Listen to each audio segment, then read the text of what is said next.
What's up, guys? Okay, it's time for another episode of Story Time with Mr. Reedy. Bam! What? Yes. Okay, so we're gonna begin with a story that another kid wrote. Her name is Carrington, and she sent it in, and it had a nice, really good picture, and it's called Abigail, and she's writing a short story about a girl named Abigail, and it says, Abigail is the cutest girl in the house. She likes slime. She's in the second grade, like me. One time when she was a baby, she was crying the whole afternoon. At least she has a big sister and calms herself down. That's a nice story about Abigail. And I like the way you spelled her name. There's 2 B's in Abigail in her name. That's so cool. It's different. Cool. I wonder what other stories you could come up for Abigail.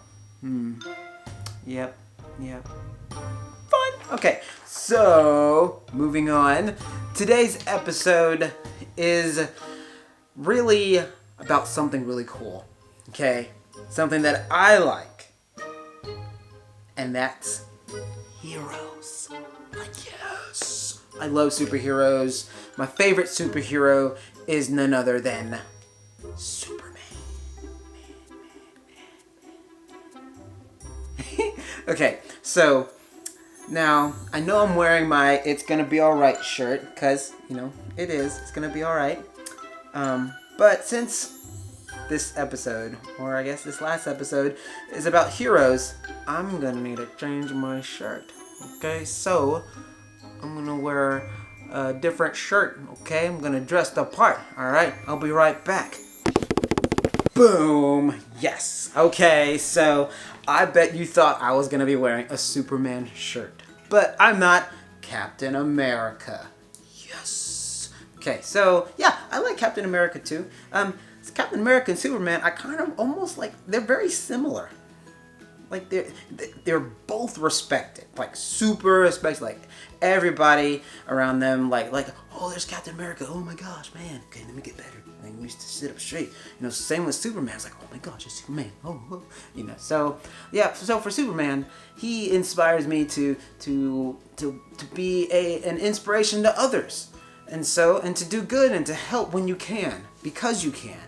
And so he's the same way. Like, he has all these abilities and he chooses to help. He doesn't have to. He chooses to, because that's how he was raised. He was raised to help people, to treat people with respect. And so everybody looks up to him and is inspired by what he does. And same with Captain America. And so, Superman isn't real, but he still inspires me. But there are some real life heroes. There are some real life people that they inspire people every day. And you know what? I had a chance to talk to somebody, to talk to a real hero here in Jackson.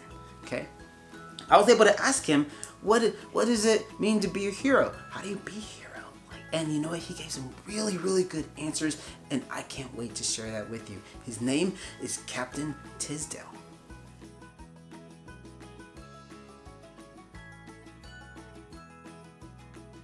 Heroes. I thought about that question, and traditionally, I think throughout our lives, we think about heroes as these caped crusaders who able to leap tall buildings in a single bound, outrun a speeding bullet, faster than a locomotive. Superman, of course, right? Or somebody that was like a Captain America, as you have on your shirt. But in reality, those are maybe fictional characters that are superheroes, but if we think about what we see day to day, who could we consider as heroes? Well, in America, oftentimes we think about those who went off to war. The military soldier, he's a hero. He or she is a hero. The police officer that goes in and does save somebody's life or something like that, a lot of times they get labeled as the hero. But I think we have heroes that stand beside us every single day whose name don't end up on the morning or the evening news. And I say that because those heroes are what I believe are true heroes are those that will find themselves standing for what is right, standing for what is true, standing in the face of adversity, standing when their friends or family may have turned their back on them, standing for what they believe in. But I think the greatest hero are those people that you will find living ordinary, everyday lives who are standing up for others. Selfless service. Those are the true heroes. People who do those things. It's scary being a hero. I think most of the time people find themselves being heroes unintentionally. They were not looking to be a hero. They were just trying to do what they believed in their heart was the right thing to do. And sometimes I think that is one of the big things that I offer to anybody, whether you're to the youngest to the oldest, is that we all get scared of certain things in life. Certain things that just make you want to cower and say, I'm not going to interact. I'm not going to participate. I'm not going to make a decision on that thing. And but I think when you can find, in the face of your fear, you can find the courage to take at least one more step in the right direction, or what you believe to be the right direction, that benefits the whole, because we're all in community together, right? Then I think you're on your way to being that hero. You may not see it, but to somebody, you're a hero, And so that's what I think life is all about, from our earliest childhood memories to running around with the towel tied behind your neck. You jumping off out of the treetops and you trying to save Russell the alligator, or if you're Tarzan, or you jump in the building and you're Superman. In your mind, you're imagining you doing these absolutely great things. Well, you still can do them.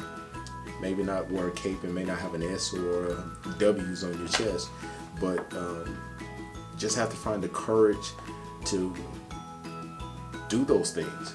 A true hero will still find the courage to do what is right, even time and time again. Nobody pats them on the back, right? So for kids this day, being a hero, you can be a hero. Hey guys, whoever may hear this, you can absolutely be a hero just by doing what is right. And that is what will make you, me, and anybody else a hero, is that you're standing up for what you know to be right or what to be true.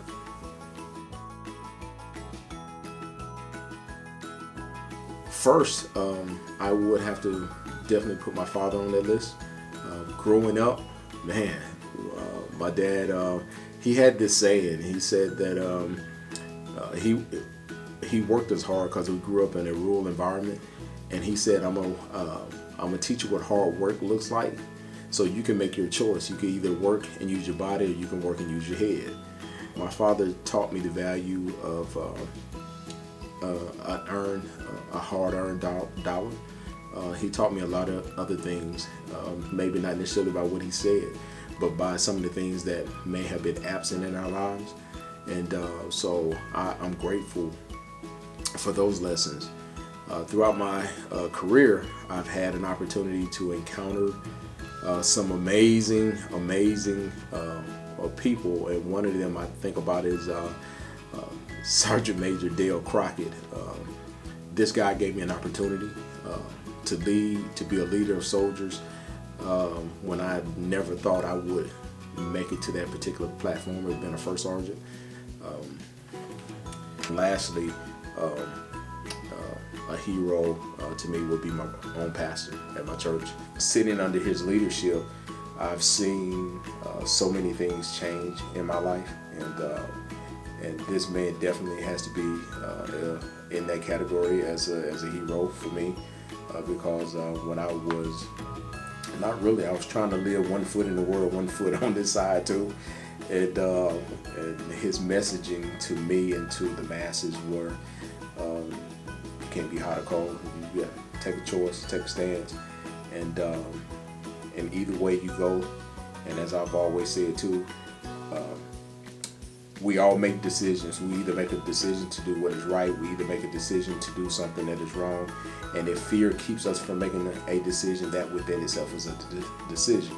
And for every decision that we make, there are consequences. So that's basically what he was telling me. There are consequences to either your choice of living in the world, living over here for Christ, or trying to split the difference. Either way it goes, there's a consequence. So I appreciate him, and I will put him in that category as well. Hey, thank you guys for extending the invitation, and I hope somebody takes the time just to kind of think back or give a deep thought about who's a hero. And not all heroes wear a uniform, not all heroes wear a cape. Not every hero has some letter on the chest or have some amazing powers or strength. Some of you live with a hero, or you work with a hero, go to school with a hero, or you're friends with somebody who's a hero. So the next person to do this amazing thing, I'm sure they're listening, that they at some point in time will listen to this message. So go forth, do great things. In my book, you're amazing. Man, what? He gave us some really good advice, and I thank you, Captain Tisdale, for being able to answer those questions and talk to us about being a hero and what it means and what it looks like and how we can be heroes to the people around us. You know, that got me also thinking. There are adults who are heroes, there are superheroes, but there are also kids who are heroes. And one of them even I look up to. And you know what? I can't talk about these superhero kids being in just a Captain America shirt. I'm gonna have to dress the part again. Okay. Alright. I just flew in because I'm Superman. That's right. You don't believe me? Look at the emblem here. And I got my cape. So I just flew in after, saving a cat in a tree. Yeah. It's a very big cat. Ooh. I'm kidding. Superman doesn't do that. But it's just very fun. Okay. And I like to wear the cape and the S. Okay. Anyways. Alright. So here are these kids who are heroes, and they live here. It's so cool. So the first hero I want to talk about is, and his teacher actually brought him up, and I was like, oh, this is cool, because I was asking around, who are these kids that are heroes? Like, where are they? Oh, there they are. Look, there they are. Okay, so first one, his name is Dylan. His teacher, or used to be his teacher, Miss Bergeron, said he's very inspiring to me. He spent a lot of time cleaning up trash and collecting recyclables. He was a big inspiration for my National Geographic plastic pollution project. You see, just like how Superman inspires me, Dylan inspired his teacher. Wow, Dylan, thank you for being a good hero. Okay, next up is Ian. This is definitely, he has all the traits of a hero, okay? Ian, this is what his mom says, Ian is a hero in my book. He loves to help with yard work. He helps with mowing, landscaping, and gardening. He has also helped friends, neighbors, and his grandfather in their yards. I'm hearing a lot of common themes here, that he is a big helper, and you know what? Heroes do that. They help. They care about something or someone, and they help them. Okay? Ian, thank you for being a good hero. Okay. Next up, these two are very special. I'm so happy to be able to talk about them after I heard about them. So this next person, her name is Ava. And Ava has been working to raise money for Keep My Hood Good community. And it's a wonderful local organization that helps teach the principles of accountability, excellence, integrity, and respect of self and others to the youth in the community. You know, her artwork is even found downtown. Have you seen it? So cool. Okay, she has raised close to $2,000 for Keep My Hood Good. Wow. Ava, thank you for being a hero. Awesome. That's fist bump. Okay, fist bump. Not like punching. It's like fist bump. Yeah. Okay. So, one more, and she's one of my heroes. Definitely. Her name is Juju. One of my heroes. She also raised close to $2,000, and she was raising money for a ministry called Build a Better Us. She made shirts, she drew artwork, she made bracelets, she made some delicious lemonade. Let me tell you what, it was so good. Okay, she made cookies, and she did a car wash, and even some friends came and helped her out with that. She did all that to help raise money for Build a Better Us. Okay, and you may have seen Ava and Juju on TV at one point. Yeah, you guys are such a huge inspiration. Juju, thank you for being a hero not only to me, but to also kids, all four of you kids your age. So, fist bump. Okay.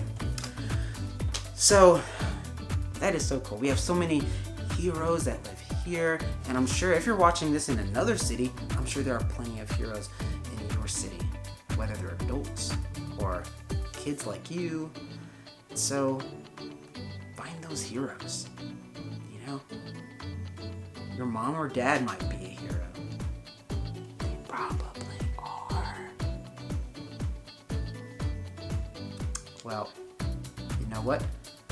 I'm gonna need to change back. Can't be in this, you know. I mean, I could be in this the whole time. You know, it'd be super fun. I said super fun. So I'm gonna go change and come back, and you know what?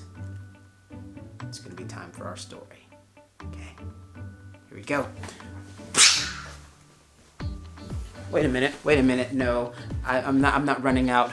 I'm flying out because I am super Reedy. Well, are you ready for today's story? So I couldn't think of anybody better to read than, once again, Dr. Seuss. Yes, so many wonderful stories, and so many of them teach a really good lesson. And when I thought about what it means to be a hero, you know, they all have something in common. And you're gonna see that at the end of this story. And it's one of my favorites, the Lorax. And if you know this story, you're like, well, Mr. Reedy, what does that have to do with being a superhero? Or just a hero? Well, you're gonna find out, okay? And you know what? The Lorax he is kind of a hero in this story. The Lorax by Dr. Seuss.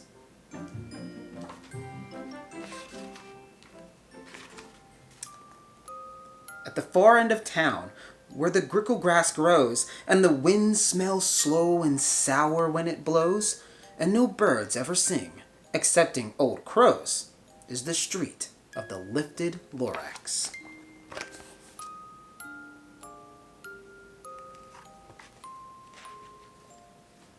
And deep in the grickle grass, some people say, if you look deep enough, you can still see today where the Lorax once stood, just as long as it could, before somebody lifted the Lorax away. What was the Lorax? And why was it there? And why was it lifted and taken somewhere from the far end of town where the grickle grass grows? The old Onceler still lives here. Ask him. He knows.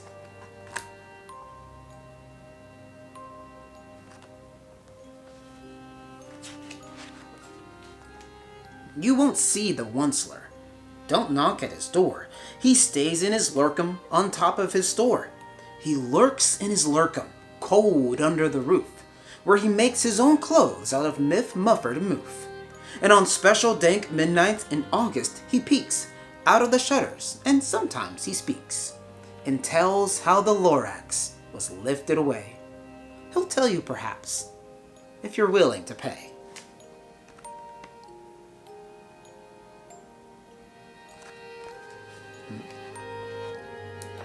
interesting house. On the end of a rope, he lets down a tin pail, and you have to toss in 15 cents and a nail, and the shell of a great-great-great-grandfather snail.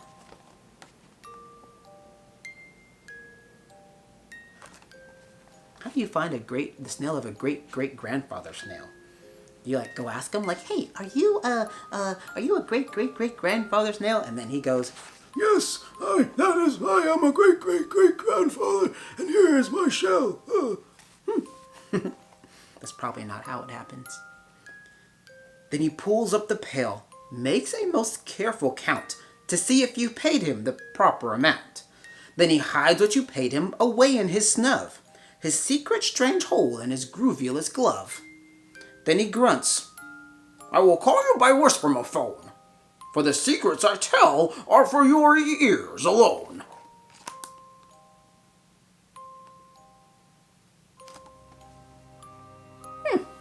Kind of cool. That little thing right there.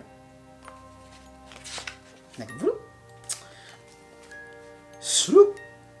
Down slups the whispermophone to your ear, and the old onceler's whispers are not very clear, since they have to come down through a snurgly hose, and he sounds as if he had smallish bees up his nose. Now I'll tell you, he says, with the teeth sounding gray, how the Lorax got lifted and taken away. If you didn't understand me, I'll read it again. Now I'll tell you, he says, with his teeth sounding gray, how the Lorax got lifted and taken away.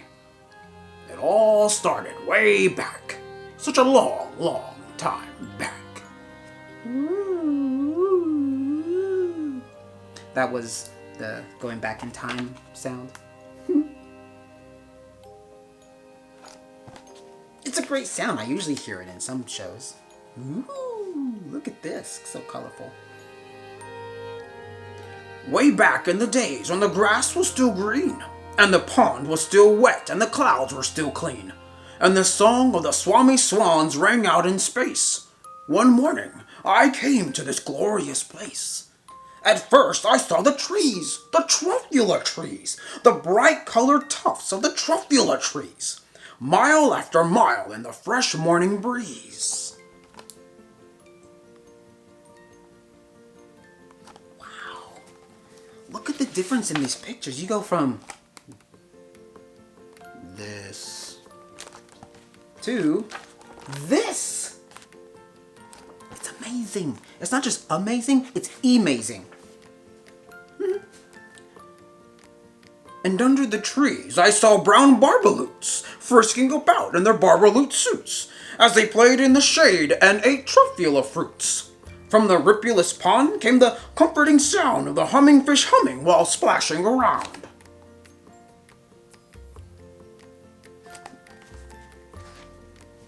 But those trees, those truffula trees.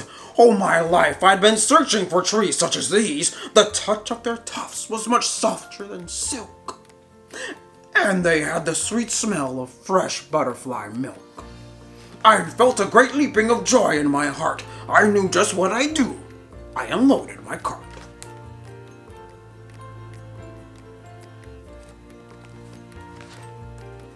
In no time at all, I had built a small shop. Then I chopped down a truffula tree with one chop.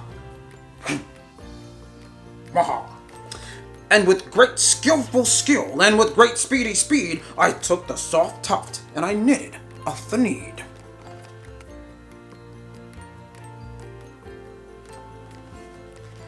A thneed.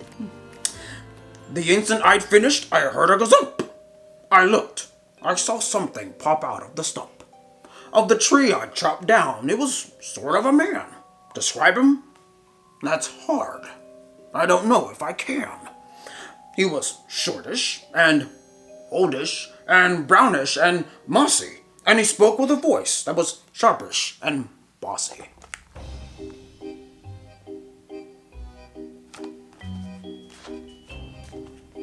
Mister, he said with a sawdusty sneeze, I am the Lorax, I speak for the trees. I speak for the trees have no tongues, and I'm asking you, sir, at the top of my lungs. He was very upset. He shouted and puffed. What's that thing you've made out of my truffula tuft?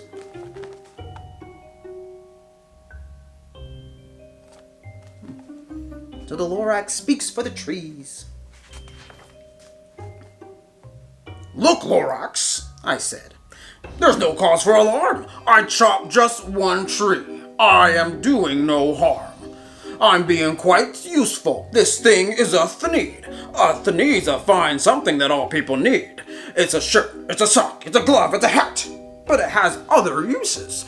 Yes, far beyond that. You can use it for carpets, for pillows, for sheets, or curtains, or covers for your bicycle seats. The Lorax said, Sir, you are crazy with greed. There's no one on earth who would buy that fool thneed.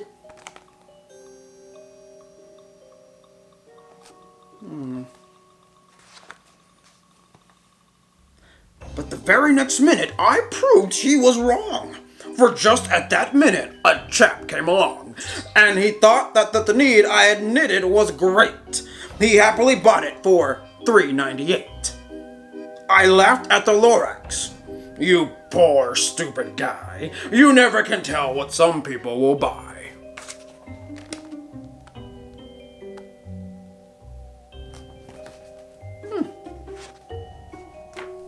I repeat, cried the Lorax, I speak for the trees.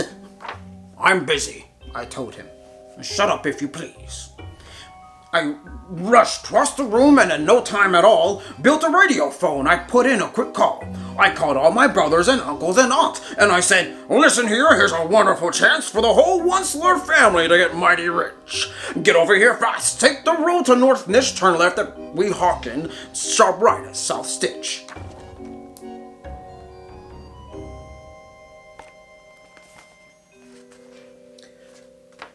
And in no time at all, in the factory I built, the whole Onceler family was working full tilt.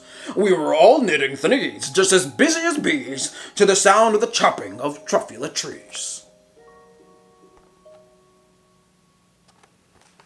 Now his whole family's there. Look at the Lorax's face. See him, and then he's over here. Very concerned. Then, oh baby, oh how my business did grow. Now that chopping one tree at a time was too slow, so I quickly invented my super axe hacker, which whacked off 4 truffula trees at one smacker. We were making thneeds 4 times as fast as before, and that Lorax, he didn't show up anymore.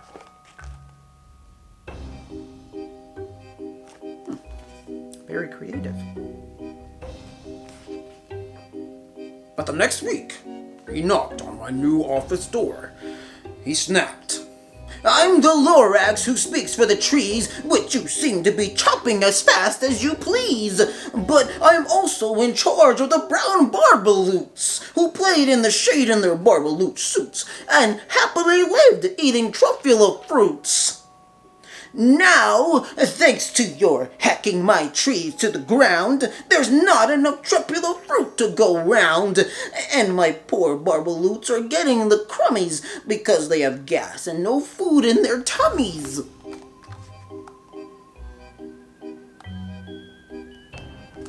Oh, now the Lorax is kind of upset. So he's speaking up for the trees in the beginning, and now he's also speaking up for the barbaloots. Oh man, they don't have any food now. They love to live here, but I can't let them stay. They'll have to find food, and I hope that they may. Good luck, boys, he cried. And he sent them away. I, the Onceler, felt sad as I watched them all go. But business is business, and business must grow, regardless of crummies and tummies, you know.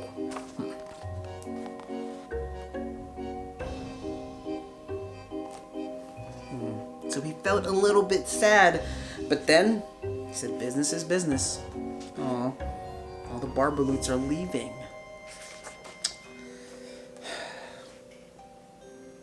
I meant no harm. I most truly did not. But I had to grow bigger, so bigger I got. I biggered my factory. I biggered my roads. I biggered my wagons. I biggered the loads of the Thneeds I shipped out. I was shipping them forth, to the south, to the east, to the west, to the north.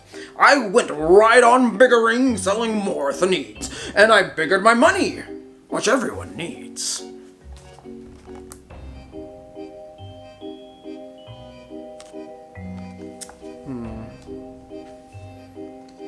Do you see what's happening?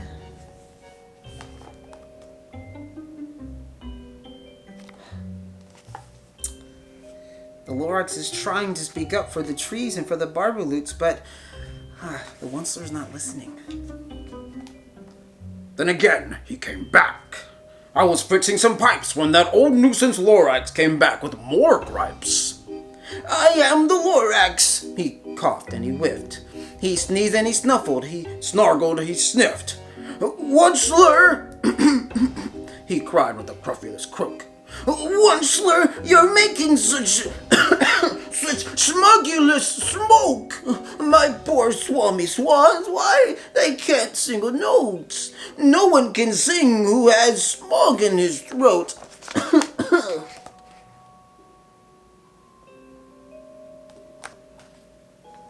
Oh, look at those poor Swami Swans. And the Onceler's all coughing, and the Swami Swans aren't able to sing a note. The Lorax is trying to speak up for them too. And so, said the Lorax, please pardon my cough. They can't live here, so I'm sending them off. Where will they go? I don't hopefully know. They may have to fly for a month or a year to escape from the smog you smogged up around here. Oh.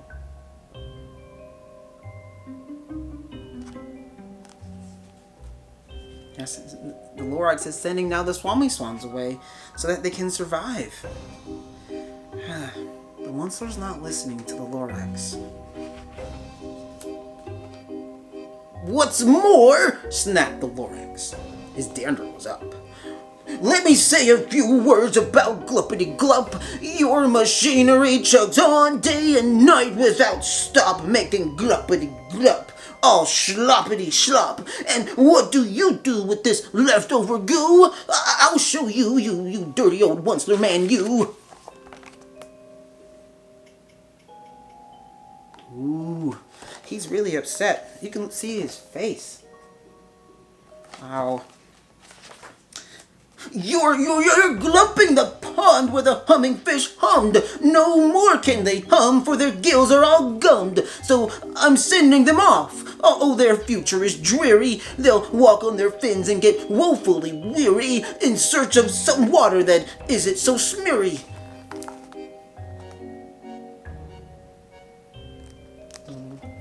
And look, the fish are leaving. Do you think the Onceler's going to listen to the Lorax this time? I mean, the Lorax keeps coming back and telling him. Let's find out. And then I got mad. I got terribly mad. I yelled at the Lorax. Now listen here, Dad. All you do is yap yap and say bad, bad, bad, bad. Well, I have my rights, sir, and I'm telling you, I intend to go on doing just what I do. And for your information, you Lorax, I'm figuring on biggering, and biggering, and biggering, and biggering, turning more truffula trees into Thneeds, which everyone needs.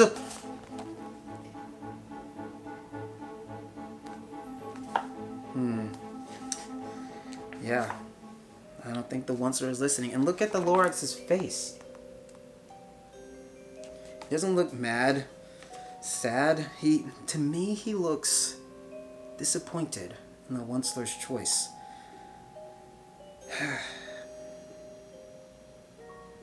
Well,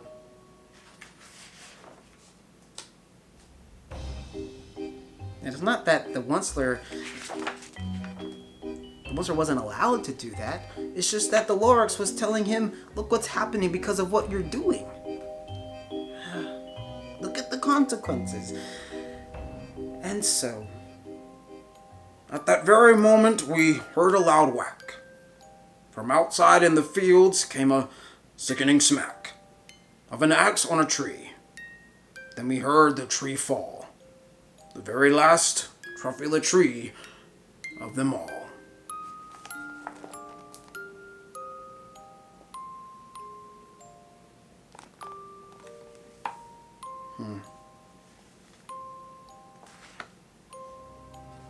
No more trees, no more needs, no more work to be done. So in no time, my uncles and aunts, everyone, all waved me goodbye. They jumped into my cars and drove away under the smoke-smuggered stars. Now all that was left neath the bad-smelling sky was my big empty factory, the Lorax and I.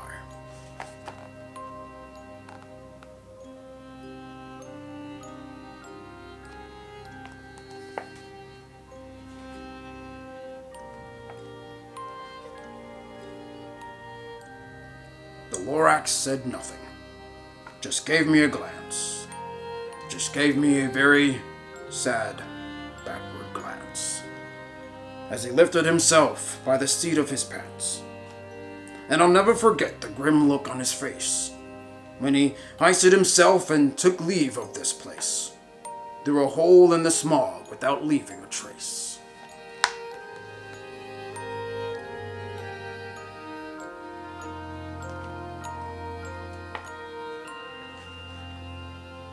And all that the Lorax left here in this mess was a small pile of rocks with the one word, unless. Whatever that meant, well, I just couldn't guess. That was long, long ago. But each day since that day I've sat here and worried away. Through the years, while my buildings have fallen apart, I've worried about it with all of my heart.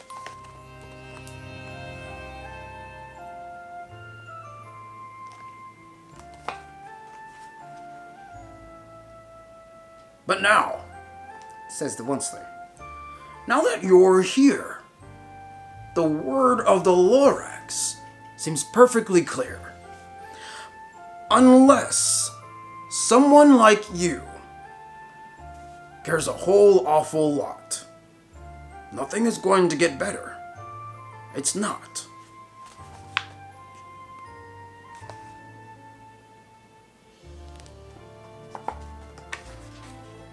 So, catch, calls the Onceler. He lets something fall. It's a truffula seed. It's the last one of all. You're in charge of the last of the truffula seeds, and truffula trees are what everyone needs. Plant a new truffula. Treat it with care. Give it clean water. Treat it and feed it fresh air. Grow a forest. Protect it from axes that hack. Then the Lorax and all of his friends may come back.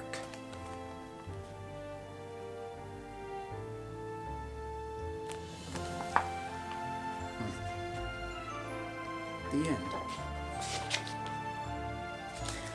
I'm going to read that part one more time.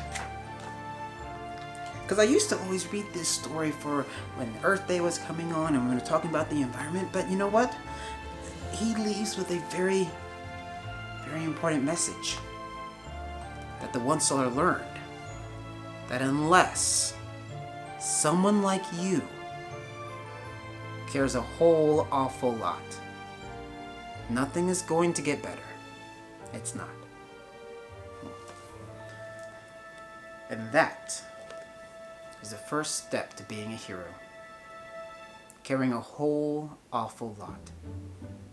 So, it has been a great time reading stories and acting them out, and I'm glad you guys have enjoyed them. So I leave you with that. Unless someone like you cares a whole awful lot, nothing's going to get better.